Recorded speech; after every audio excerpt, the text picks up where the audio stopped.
Aujourd'hui, nous parlons de la 32e journée de Ligue 1 avec en vedette le derby entre Lens et Boulogne. Au programme 10 rencontres, 4 au stade Bollaert de Lelys de Lens et 6 au stade Pierre-Mauroy de Villeneuve-d'Ascq. Vous êtes à l'école supérieure de journalisme de Lille pour devenir journaliste de sport. Mais en attendant, vous serez volontaire ici au stade Pierre-Mauroy. Mesdames, Messieurs, bonjour. Je vous propose de passer quelques minutes en direct du salon de l'étudiant et du lycéen. Jules, bonjour. Bonjour. Bravo déjà pour votre invention.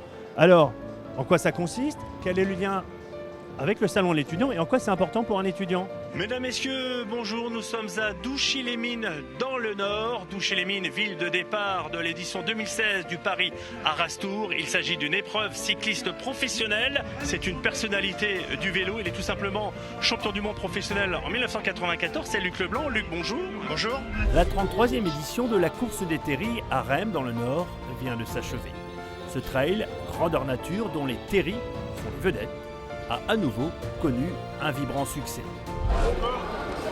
Bonjour, pendant une vingtaine de minutes, nous allons vous faire vivre les meilleurs moments de l'île Ardelot. Il s'agit d'une cyclosportive, joie, bonne humeur, musique, ravitaillement, mollets difficiles sont au rendez-vous. Nous sommes à hauteur de la bergerie impériale sur la commune de Tingry. Il s'agit quasiment de la der des der en matière d'obstacles compliqués. C'est sur cette belle conclusion que s'achève ce Lille Ardelot 2015, ce magazine spécial. C'est fini là. Stop.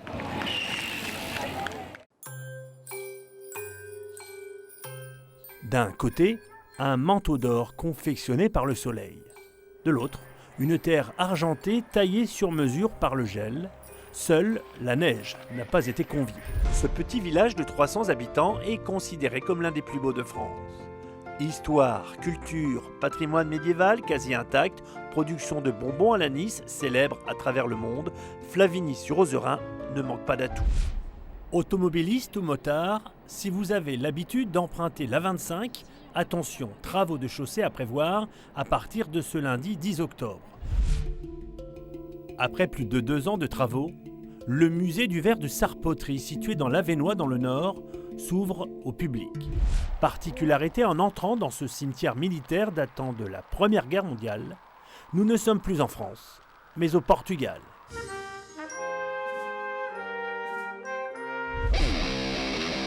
Mathieu, jeune pilote de circuit chez Porsche, d'un coup de volant passe du réel à la simulation.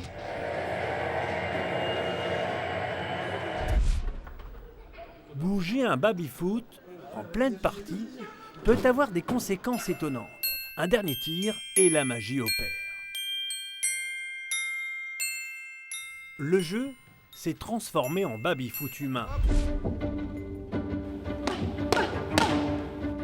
Quelques mois à peine après son premier titre national chez les pros, en boxe, la Lilloise Licia Boudersa est de retour chez elle au Palais Saint-Sauveur. C'est un mec très entier qui m'a apporté beaucoup, autant en conseil qu'en style de vie, qu'en tout ça. C'était vraiment un guide. Florent Manodou et Jérémy Stravius, 2 champions français de natation hors pair, aux côtés de Fabien Gillot pour le lancement d'une exposition à Douchy-les-Mines dans le Nord. Ses peines, ses bonheurs comme ses joies, ce sont les thèmes de prédilection de Charlotte. La jeune Calaisienne est une chanteuse autodidacte. Le jour J est arrivé. Depuis quelques heures, le tournage du film relatant l'histoire de la bataille de Dunkerque en 1940 a commencé. Le tournage devrait durer 6 semaines.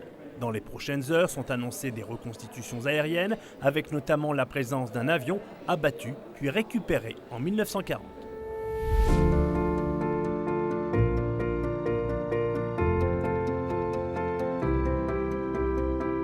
Messieurs, bonsoir. Dernier quart de finale de l'Euro 2016, France-Islande. Alors, comment vous vivez ça? Ah, c'est très intense, c'est génial. D'où venez-vous? De l'île de la Réunion. En direct. Et vous, d'où venez-vous? Ah, je viens d'Armentières, allez les Bleus.